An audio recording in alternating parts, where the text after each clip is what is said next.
시편 89편. 시편 89편은 신정시다라고 이렇게 우리가 분류를 합니다. 신정. 한자의 뜻을 풀이해 보면 하나님이 다스린다라는 뜻이죠.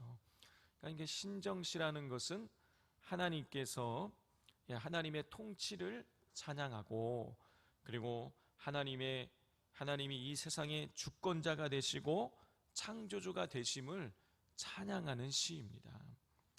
자, 시편 89편의 이 시의 배경은 두 가지로 이렇게 추정을 합니다.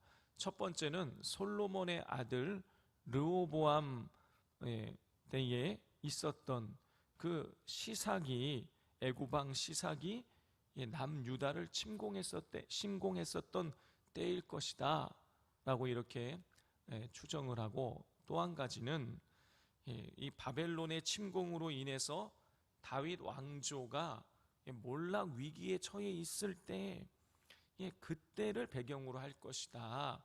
이 두 가지로 이렇게 성경학자들은 배경을 추정합니다. 이 첫 번째로 이 남유다 르호보암 왕 때를 배경으로 한다라고 추정을 하는 사람들은 오늘 이 시편 89편의 이 표제어를 보면은 에스라인 에단의 마스길이라는 것을 보고, 이거는 남유다 르호보암 왕 때일 것이다 라고 추정을 합니다. 이 에단이라는 사람 때문인 것이죠. 다윗이 이 찬양대를 이렇게 조직을 하고 이 찬양을 담당을 한 이 악사로 헤만과 그리고 아삽과 여두둔, 이 세 사람을 택합니다. 헤만, 아삽, 여두둔. 근데 이 여두둔의 이름이 에단으로도 불리는 거예요. 그렇기 때문에 이 에단이 다윗과 솔로몬 때 활동했던 그 에단일 것이다, 여두둔일 것이다, 그렇게 추정을 하기에 이 솔로몬의 아들인 르호보암 때에 5년째에 있었던 그 애굽 왕 시삭의 공격을 받았을 때일 것이다 라고 이렇게 추정을 합니다.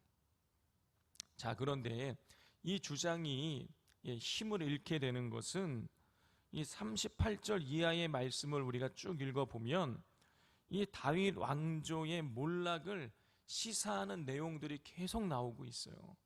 자, 근데 르호보암 때에는 이 애굽 왕 시삭에 쳐들어오긴 했지만은 다윗 왕조가 몰락될 것이라고 생각하는 사람은 없었거든요.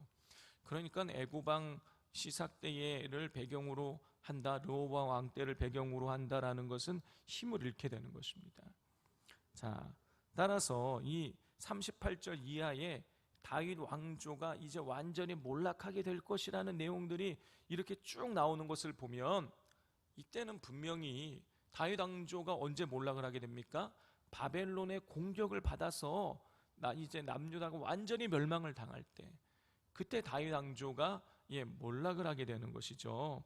그렇기 때문에 이 시편 89편은 이 바벨론의 공격을 받아서 이스라엘이 이제 완전히 망하게 되었을 때, 그때를 배경으로 하는 것으로 학자들은 일반적으로 받아들이게 되는 것이죠. 자, 이 사실을 마음에 두시고 우리가 89편의 말씀을 같이 나누기를 원합니다. 이 89편은 크게 두 부분으로 나누어져요. 전반부는 1절부터 37절입니다. 1절부터 37절의 내용은 이 다윗의 왕조가 영원할 것이다 라는 하나님의 이 약속을 찬양하는 내용이 나와요. 그리고 후반부인 이 38절 이하의 말씀을 읽어보면 이 다윗의 왕조가 영원할 것이다, 영원히 굳게 설 것이다 라는 이 하나님의 약속이 깨어진 것에 대해서 이 시인이 탄식을 하면서 하나님께서 그 약속을 다시 성취해 달라고 이렇게 기도하는 내용이 나오는 것이죠. 그러니까 전반부와 후반부의 내용이 완전히 다른 것입니다. 자, 오늘은 1절부터 19절이에요. 그러니까 37절까지가 전반부인데 이 전반부의 내용인 것이죠. 자, 시인은 먼저 다윗과 그 가문을 영원히 세우시겠다고 하신 하나님의 인자하심과 성실하심을 찬양합니다. 우리 1절부터 5절까지를 우리 교독해 보겠습니다. 내가 여호와의 인자하심을 영원히 노래하며 주의 성실하심을 내 입으로 대대에 알게 하리이다.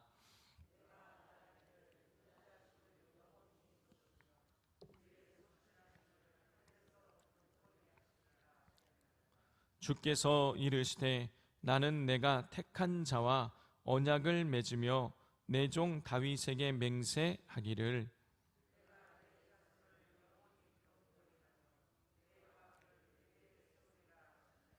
함께 읽겠습니다. 여호와여 주의 기이한 일을 하늘이 찬양할 것이요 주의 성실도 거룩한 자들의 모임 가운데에서 찬양하리이다. 그랬어요. 성도 여러분, 이 시인은 오늘 1절부터 5절의 말씀을 통해서 하나님의 성실하심을 그리고 하나님의 인자하심을 찬양하고 있습니다. 하나님이 성실하시다. 하나님이 성실하시다는 뜻이 무엇입니까? 하나님께서 약속하신 바를 반드시 지키시는 분이시라는 거예요. 자, 우리 하나님은 약속하신 바를 성실하게 지켜주시는 분이십니다.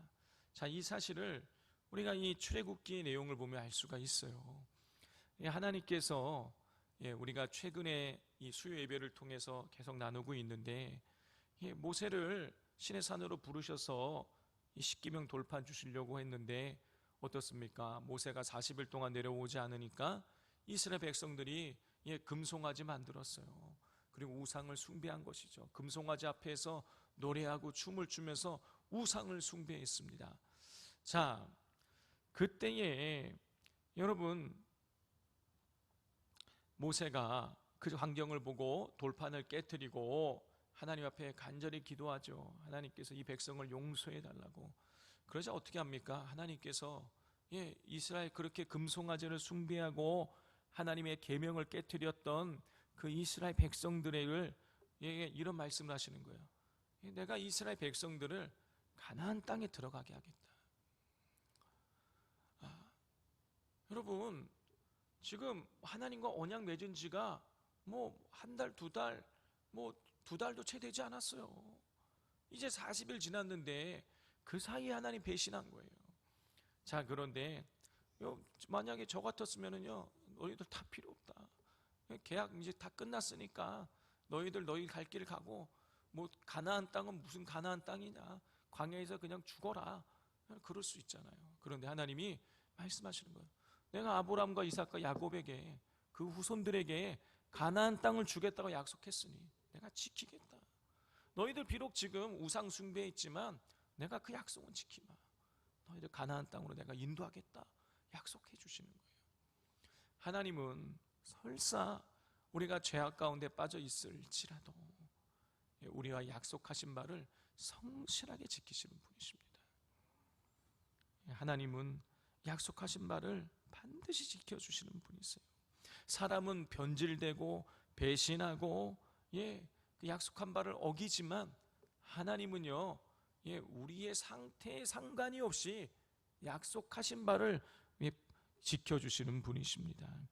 이런 사실을 기억하시면서 우리의 기도 가운데 응답하시겠다고 약속하고 계시는, 환난 날에 나에게 부르짖으라 내가 응답하겠노라고 약속해 주신 그 하나님의 약속을 부여잡고 날마다 하나님 앞에 깨어서 기도함으로 하나님의 그 약속의 성취를 날마다 경험하게 되시기를 주님의 이름으로 축복을 드립니다. 자, 이렇게 약속하신 것을 성실하게 지키시는 하나님을 찬양한 시인의 찬양은 계속해서 이어져 나갑니다. 우리 9절부터 13절을 우리 한번 교독하겠습니다. 9절입니다. 주께서 바다의 파도를 다스리시며 그 파도가 일어날 때에 잔잔하게 하시나이다.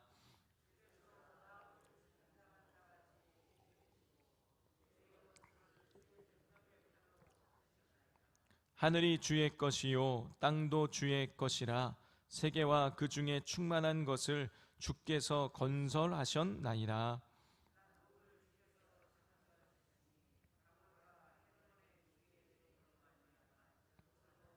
함께 읽겠습니다. 주의 팔에 능력이 있사오며 주의 손은 강하고 주의 오른손은 높이 들리우셨나이다.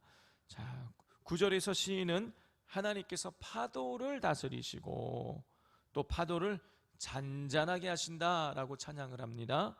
또 11절 12절에서는 하나님께서 하늘과 땅과 그 안에 있는 모든 것을 창조하셨노라고 찬양을 하고 있습니다. 성도 여러분, 이 세상 어느 누구도 파도를 잔잔하게 만들 수 있는 사람이 아무도 없습니다. 이 세상 어느 누구도 무에서 유를 창조해낼 수 있는 사람이 아무도 없어요. 그런데 하나님께서는 파도를 다스리시고 잔잔하게 하시고 무에서 유를 창조하실 수 있는 힘과 권능이 있는 분이십니다. 여러분, 이러한 이 파도를 잔잔케 하시고 세상을 창조하시는 이 시인의 찬양을 통해서 우리가 알 수 있는 것이 무엇입니까? 다윗의 왕조를 영원히 세우시겠다고 약속하신 그 약속을 하나님께서 지키실 수 있는 분이시라는 거예요. 사람은 약속을 지키려고 해도 힘이 없고 능력이 없어서 약속한 거를 지키지 못할 때가 있는데, 하나님은요 약속하신 바를 하나님은 성실하셔서 지키시는 분이시는데, 그 지킨다고 약속한 거로 끝나는 것이 아니라 약속을 진짜 지킬 수 있는 힘이 있고 능력이 있으신 분이시라는 것이죠. 그러므로 우리는 두려워할 필요가 없어요. 이 약속이 우리가 기도했는데 응답이 더뎌요. 기도했는데 응답이 오지 않아요. 그래서 우리는 마음이 초조하고 하나님이 안 계신가? 하나님이 이것은 내 약속한 것을 나에게 지켜주지 못하실 분이신가? 두려워할 필요가 없다라는 것이죠. 하나님은 약속하신 것을 능히 지키실 수 있는 힘과 능력이 있으신 분이십니다. 자, 마지막으로 시인은 창조주 하나님께서 의와 공의로 세상을 주관하고 다스리신다고 찬양을 합니다. 우리 14절 말씀 같이 읽겠습니다. 시작. 의와 공의가 주의 보좌의 기초라 인자함과 진실함이 주 앞에 있나이다. 성도 여러분, 우리 하나님은 성실하신 분이시기에 또 세상을 창조하신 창조주이시고 또 의와 공의로 창조하신 세계를 다스리시는 분이시기에 약속하신 바를 지키시고 또 지키실 수 있는 힘과 능력이 있으신 분이십니다. 그러므로 세상을 의지하지 마시고 하나님을 단단히 부여잡고 하나님을 의리하며 나가실 수 있기를 바랍니다. 성도 여러분, 우리가 세상을 의지할 때에 내 손에 있는 것을 의지할 때에 내게 있는 것을 의지할 때는요 진짜 잘 돼봐야 내가 내 손에 쥐고 있는 것만큼 살아갈 수 있는 거예요. 그것도 정말 아주 잘 될 때 그래요. 그러나 하나님을 의리하게 되면 하늘이 열리게 되면 위로부터 우리가 상상하지도 못할 은혜가 쏟아져 내리는 줄 믿습니다. 여러분, 이스라엘 백성들이 광야 생활을 할 때에 출애굽했을 때에 홍해 앞에서 두려움에 떨었어요. 막 애굽의 군대가 먼지를 일으키고 말을 타고 그들에게 다가오니까 그들은 이제 죽었다고 하면서 다 불평했습니다. 그들이 살 거라고 생각하지 못했어요. 아마 그들은 잘하면 우리가 잡히기는 잡혀도 잘하면 죽지는 않을 수 있겠다, 아마 이 정도 생각했을 거예요. 그런데 하나님 어떻게 하십니까? 홍해를 가르시는 거예요. 그들이 상상할 수 없는 일을 통해서 이스라엘 백성을 완전히 건져주시는 것이죠. 우리 하나님이 이런 하나님이신 것입니다.